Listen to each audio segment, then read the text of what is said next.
नमस्ते दोस्तों, pharma notes के इस यूट्यूब चैनल में मैं विकास बोपिनवार आप सबों का तहे दिल से स्वागत करता हूं। दोस्तों, आज के इस वीडियो लेक्चर में हम DSSSB फार्मासिस्ट के हुए पेपर 18 नवंबर 2021 का जो पेपर है उसका ये पार्ट 4 हम यहाँ पे डिस्कस करने हैं और इसे बहुत ही खास तरीके से ट्रिक्स के सहारे डिस्कस करने वाले हैं जिससे हमें चीज़ें आसानी से याद रहे। दोस्तों, तो चलिए आज के इस शानदार सेशन को स्टार्ट कर देते हैं।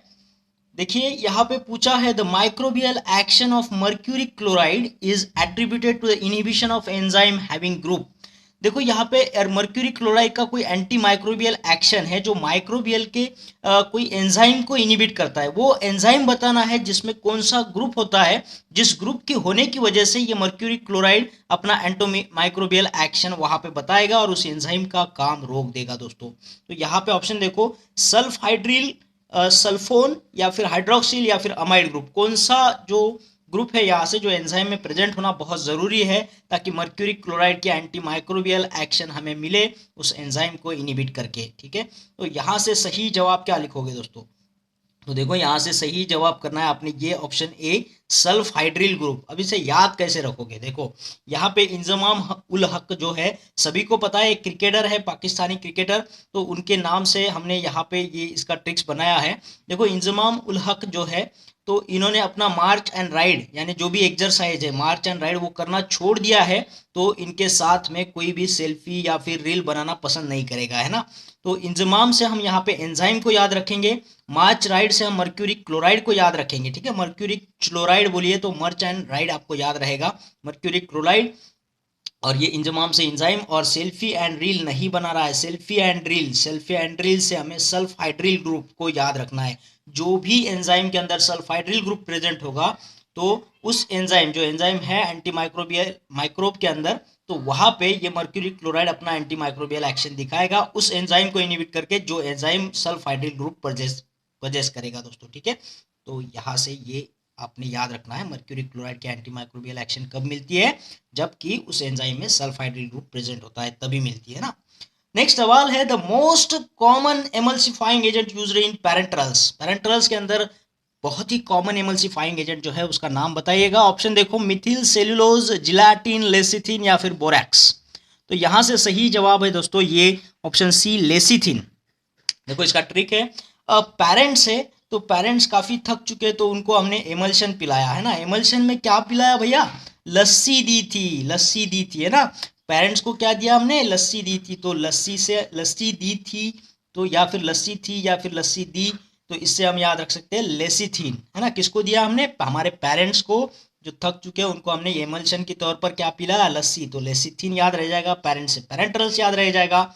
और ये एमल्सिफाइंग एजेंट जो कॉमन तौर पर हम देते हैं वो पेरेंटल्स में ये एमल्सिफाइंग एजेंट जो यूज होता है वो है लेसिथिन। ठीक है, इससे ये चीज़ें याद रहती है दोस्तों। देखो ऑप्शनल पेपर होता है, हमें कुछ लिखना नहीं है वहाँ पे, सिर्फ ऑप्शन, सही ऑप्शन को क्लिक करना होता है। ठीक है, तो हमारे दिमाग में ऐसी चीज़ें बहुत आसानी से याद रहती है तो हम आसानी से ऑप्शन को सही तरीके से टिक कर पाते हैं। दोस्तों, नेक्स्ट सवाल है यहाँ पे, आइसोनियाजाइड और phenytoin interaction resulting in phenytoin toxicity. देखो जब इन दो ड्रग का इंटरैक्शन हो रहा है तो यहाँ पे आइसोनियाजाइड और फेनिटोइन का इंटरैक्शन की वजह से फेनिटोइन की टॉक्सिसिटी बढ़ रही है and this toxicity is a result of interaction associated with. ये इंटरैक्शन कौन सा है जिससे ये फेनिटोइन की टॉक्सिसिटी बढ़ रही है वो बताइएगा। ऑप्शन देखिए, एब्सॉर्प्शन, एक्सक्रीशन, डिस्ट्रीब्यूशन या फिर मेटाबॉलिज्म। तो ये जो इंटरैक्शन जो एसोसिएटेड होता है इसकी वजह जो है मेटाबॉलिज्म दोस्तों, है ना।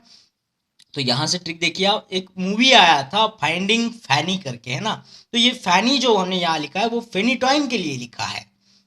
अब यहाँ से जो फाइंडिंग फैनी यानी जो फैनी गुम हो गई उसको मैं उससे मिला हूँ ऐसे बोलेंगे, I met Fanny, I met फैनी। आई से होगा आइसोनियाजाइड, मेट से होगा मेटाबॉलिज्म एंड फैनी से होगा फेनिटोइन। तो आइसोनियाजाइड एंड फेनिटोइन के इंटरेक्शन में जो यहाँ पे इंटरेक्शन एसोसिएट कर जाता है वो मेटाबॉलिज्म की वजह से होता है दोस्तों। ये फेनिटोइन की टॉक्सिसिटी जो है मेटाबॉलिज्म की वजह से होती है दोस्तों। ठीक है, इसकी वजह जो है मेटाबॉलिज्म। तो इस तरीके से याद रखिएगा, आई मेट फैनी, आई से आइसोनियाजाइड, फैनी से फेनिटोइन, मेट से मेटाबॉलिज्म। चलिए नेक्स्ट क्वेश्चन यहाँ पे है, which of the following is an example of inorganic two phase system gels. Two phase system gels का यहाँ पे एग्जाम्पल बताना है। ऑप्शन देखिएगा, polyethylene gel, carbopol gel, aluminium hydroxide gel या फिर ट्रैगाकांथ जेल। तो यहाँ से सही जवाब है दोस्तों टू फेज सिस्टम जेल्स के लिए एल्यूमिनियम हाइड्रोक्साइड जेल होता है ये। ठीक है, इसका ट्रिक देखिए, आलू दो प्याजा जल गया, है ना, आलू दो प्याजा जल गया। तो आलू से हमें याद रखना है यहाँ पे एल्यूमिनियम का ये हाइड्रोक्साइड वाला साल्ट यहाँ पे बेस है एल्यूमिनियम हाइड्रोक्साइड जेल। दो से याद रखना है ये टू, टू याद रखना है, और प्याजा से याद रखना है फेज। तो आलू दो प्याजा से हम याद रख सकते हैं aluminium hydroxide gel is a two phase system gel, है ना, ये जल गया है ना, तो जल गया से जेल को याद रखिएगा। चलिए नेक्स्ट सवाल की तरफ बढ़ेंगे। The IP specification for nominal mesh aperture size of 180 micrometer corresponds to the SIU number। देखो SIU नंबर बताना है, अपर्चर का साइज दिया हुआ है 180 माइक्रोमीटर, तो SIU नंबर क्या होगा? तो यहाँ से ऑप्शन तो अलग अलग दिया है 100, 44, 60, 85। तो देखिए अपर्चर का साइज जब 180 माइक्रोमीटर होता है तो इसका SIU नंबर जो होता है, इस छन्नी का जो नंबर होता है वो होता है 85 दोस्तों। ठीक है, ये अलग अलग अपर्चर साइज के लिए अलग अलग SIU नंबर होते हैं, वो देख लेना है आपने। नेक्स्ट यहाँ पे सवाल है, the pharmacokinetic parameters like distribution and elimination together is called as। तो टुगेदरली डिस्ट्रीब्यूशन एंड एलिमिनेशन को क्या बोलेंगे हम? तो यहाँ पे ऑप्शन देखो, मेटाबॉलिज्म, एब्सॉर्प्शन, डिस्पोजिशन या फिर एक्सक्रीशन। तो यहाँ पे देखो डिस्ट्रीब्यूशन प्लस एलिमिनेशन दोनों प्रोसेस को हम क्या बोलेंगे? तो डिस्ट्रीब्यूशन से हमने यहाँ पे डिस ले लिया, एलिमिनेशन का मतलब होता है पास हो जाना, कोई भी मटेरियल बॉडी से पास हो जाना, तो इससे हम पास लेंगे, एलिमिनेशन के लिए पास लेंगे। और आखिरी में कोई प्रोसेस हो तो TION लिख देते हैं, शन यानी डिस्पाशन, है ना, डिस्पाशन को हम इस तरीके से लेंगे डिस्पोजिशन। तो डिस्ट्रीब्यूशन एंड एलिमिनेशन के लिए ये जो टर्मिनोलॉजी यूज की जाएगी उसको साथ में हम डिस्पोजिशन बोलेंगे, तो ऑप्शन सी सही करना है, डिस्पोजिशन। ठीक है, डिस्ट्रीब्यूशन एंड एलिमिनेशन के लिए। नेक्स्ट सवाल है यहाँ पे, complexon 3 is otherwise known as. Complexon 3 को क्या बोलेंगे? ऑप्शन दिया है cupric iodide, ferriferrocyanide, disodium edetate या फिर पोटेशियम परमैंगनेट। तो यहाँ पे चीज याद रखिएगा, ये कॉम्प्लेक्सन 3 है, तो कोई चीज कॉम्प्लेक्स होती है ना, कोई चीज़ कॉम्प्लेक्स होती है तो उसे सिंपल करने के लिए हम उसे बार बार एडिट करते हैं, बार बार एडिट करते हैं, तो 3 बार एडिट करेंगे। तो कॉम्प्लेक्सन 3 को सिंपल बना के यहाँ पे एडिटिंग से हम याद रखेंगे इरिटेट, है ना, जो भी इरिटेट होता है तो इरिटेट, ये डायसोडियम इरिटेट जो है ये कॉम्प्लेक्सन 3 का नाम है दोस्तों, डायसोडियम इरिटेट। ठीक है, और हाँ दोस्तों, हमारे फार्मा नोट्स की जो PDF मेंबरशिप है उसको आप लोगों ने आज ही ज्वाइन करना है बाय कंट्रीब्यूटिंग ओनली 999 रुपीज़ हमारे चैनल के लिए। और ये कंट्रीब्यूशन आप कोई भी ऑनलाइन ट्रांजैक्शन ऐप से कर सकते हो, जैसे गूगल पे, फोन पे या फिर पेटीएम से। इसके लिए हमारा मोबाइल नंबर नोट कर लीजिएगा 8087339648 पर। जैसे आपका ट्रांजैक्शन हो जाएगा आपको हमारे प्राइवेट टेलीग्राम चैनल से लिंक किया जाएगा, जहां पे आपको ये सारा मटेरियल PDF के फॉर्म में मिलता रहेगा दोस्तों, और आपके प्रिपरेशन में काफ़ी तेज़ी आएगी। और ये सारा मटेरियल आप आपके दोस्तों में भी शेयर कर सकते हो दोस्तों। ठीक है, तो ये सारा जो हमारा चैनल है, चैनल का लिंक है, अपने दोस्तों में शेयर करिएगा ताकि उनका भी जो तकलीफ है वो दूर हो जाए दोस्तों। चलिए नेक्स्ट क्वेश्चन की तरफ बढ़ेंगे। देखो सवाल है, which of the following is an example of water soluble and water miscible suppository base. तो जो भी सपोजिटरी बेस है बताना है हमें, water soluble and water miscible वाला। तो यहाँ पे ऑप्शन दिया है वेकोबी बेस, कोकोआ बटर, सुपोसायर बेस या फिर ग्लिसरीनेटेड जिलेटिन। तो यहाँ से सही ऑप्शन होगा दोस्तों ये ग्लिसरीनेटेड है जिलेटिन जो है वो water soluble water miscible suppository base है। इसके लिए ट्रिक है जो अभी गाना आया था, है ना, पानी पानी वाला। सपोज पानी पानी आपके ऊपर गिरा तो आप क्या हो जाओगे? गीले गीले हो जाओगे, है ना। सपोज से याद रखना है सपोजिटरी बेस, पानी पानी से ये वाटर सोल्यूबल वाटर मिसिबल का सपोजिटरी बेस पूछा है तो गीला गीला हो जाओगे, यानी यहाँ से ये ग्लिसरीनेटेड जिलेटिन को याद रखना है। देखो इसमें भी गीला है, इसमें भी गीला है, गीला गीला है ना, पानी पानी आने के बाद में सपोज पानी पानी गिरा है तो हम लोग क्या हो जाएंगे? गीले गीले हो जाएंगे। तो ग्लिसरीनेटेड जिलेटिन आपको यहाँ से क्लिक होना चाहिए आपके दिमाग में दोस्तों। नेक्स्ट सवाल है यहाँ पे, in gravimetric analysis for the determination of ash value the acid insoluble portion of ash is determined by boiling with. देखो ये एसिड इंसॉल्युबल पोर्शन को हमें डिटरमाइन करना है, जब हम ऐश वैल्यू डिटरमाइन करते हैं तो उसको किसके साथ में बॉइलिंग करना है ये पूछा है ग्रेविमेट्रिक एनालिसिस में। तो यहाँ ऑप्शन देखिए, sodium chloride, dilute hydrochloric acid, acetic acid या फिर अमोनियम हाइड्रोक्साइड। तो यहाँ से सही जवाब है दोस्तों ये डाइल्यूट हाइड्रोक्लोरिक एसिड। अब इसे कैसे याद रखोगे? देखो जिम में ऐश, है ना, ऐश्वर्या राय होगी जो जिम मार रही है, तो जिम में ऐश्वर्या राय ने एसिड इंसॉल्युबल पोर्शन को दिल से हका लिया। एसिड इंसॉल्युबल पोर्शन को क्या किया उसने? दिल से हकाल दिया। तो जी में यानी कि यहाँ से हम ग्रेविमेट्रिक एनालिसिस को याद रखेंगे, एस से एस वैल्यू को याद रखेंगे, एसिड इनसॉल्युबल पोर्शन अब निकालना है तो इसको एसिड तो लगेगा, सीधी सी बात है। अब एसिड कौन सा लगेगा, देखो दिल से हकाल दिया, दिल से यानी डाइल्यूट होगा यहाँ पे, दिल से डाइल्यूट, और हकाल से HCl यानी डाइल्यूट HCl एसिड को हम इस्तेमाल करेंगे बॉइलिंग के लिए, ताकि हम उसका एसिड इनसॉल्युबल पोर्शन को निकाल सके, डिटरमाइन कर सके। ठीक है दोस्तों, तो इस तरीके से याद रखिएगा। चलो नेक्स्ट क्वेश्चन की तरफ बढ़ेंगे। देखो पूछा है the antisense drug used for the treatment of cytomegalovirus CMV, cytomegalovirus in patients with AIDS is. देखो जो भी इम्यूनोसप्रेशन डिसीज होते हैं उसके साथ में अगर साइटोमेगालोवायरस का इन्फेक्शन हो जाए तो उसका ट्रीटमेंट जो है एंटीसेंस एंटी कैंसर ड्रग से किया जाता है। तो ऐसा कौन सा ड्रग है वो बताना है। यहाँ पे ऑप्शन देखिए, फिलग्रास्टिन, फोमिविरसेन, या फिर रेफ्लुडेन, या फिर कोजिनेट। ठीक है, तो यहाँ से सही जवाब है दोस्तों ये फोमिविरसेन यहाँ का जवाब है। अब इसे याद कैसे रखोगे, देखो इसके नाम में ही है antiviral antisense drug, antiviral antisense drug. Antiviral में से हम वीर लेंगे, एंटीसेंस से सेन लेंगे दोस्तों, ये बन जाएगा virsen, it will form the virsen. तो इसका नाम बन जाएगा फोमविरसेन, फोमिविरसेन बनेगा।